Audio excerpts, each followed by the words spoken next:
Okay, search and discovery. Now, like traditional search, social has also split into organic and paid search, and each of them have their own methods, their own media, their own metrics, and their own tools. So in organic, it's pretty much self-generated content that you're looking at. On the other hand, paid is much more qualified content, and it's much clearer to execute. However, it costs much, much more. So you can see, for example, organic search on the left here. The method is creating a publishing machine that distributes through a network of influencer relationships. On the other hand, paid is much more simple. You literally just create your ad and then you pay for it on a campaign. And you can see here the difference between the two and the contrast between them. And we're going to go through both of these during the rest of this lecture. Now, what's interesting about this graph is the power of a Facebook fan. And what you can see here is that a Facebook fan is 50% more active on Facebook than the average user. They're much more social. They've got around 2.5 times as many friends as the average user, and they're 5 times as likely to commit to clicking that all-important link. And obviously, that's the most critical thing here. The way to look at fans is to see them as customers that are pretty much looking for deals, news, and community.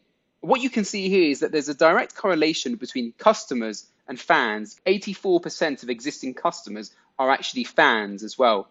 83% are looking for offers and benefits. And the third bar demonstrates the challenge of keeping your fans interested once they've got what they need, because actually only 36% of fans buy more after they become a fan. So what exactly drives people to become fans? So how do you convert a Facebook user into a fan? So you can see here that the most effective way to do it is actually a brand invite or an ad. And after this, a friend's recommendation works second best. And lastly, at 49% is a Facebook search. Now, this is showing you that typical search here is different to what you're doing on Facebook. On Facebook, the search is much, much more social. Let's turn to wall posts now. So you can see here the most clicked on wall posts. So touching stories or provocative stories can multiply the click-through rate by 2 to 3 times as many as the average. Sports and questions can also have a significant impact. But bear in mind that updates can have a very, very poor reach. So let me actually show you where they end up. Can you see here? They end up in the other inbox on a Facebook profile. But let me show you where an ad ends up now. So have a look at this.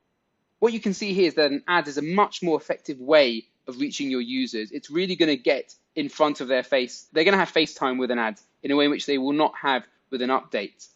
Paid delivery is really much, in some ways, like email. Now let's have a brief look at the impact that age and gender can have on the click-through rate. This is actually quite an interesting graph. What it's showing you is that there's a steady increase in click-through rates as people move from youth to middle age. So as they have more purchasing power, as they're getting higher incomes, their click-through rate and their interest actually increases. And then what you can see is that there's a steep drop-off after 65. And the reason for that is obviously because they have less disposable income. They're on pensions now, so obviously they have less money to spend. Interestingly enough, education levels also impacts the click-through rate. So have a look at this. This is actually rather disappointing for a marketer. Better education here actually leads to a lower click-through rate. But what's actually interesting is that the click-through rate of a friend of your fan is proportionately higher.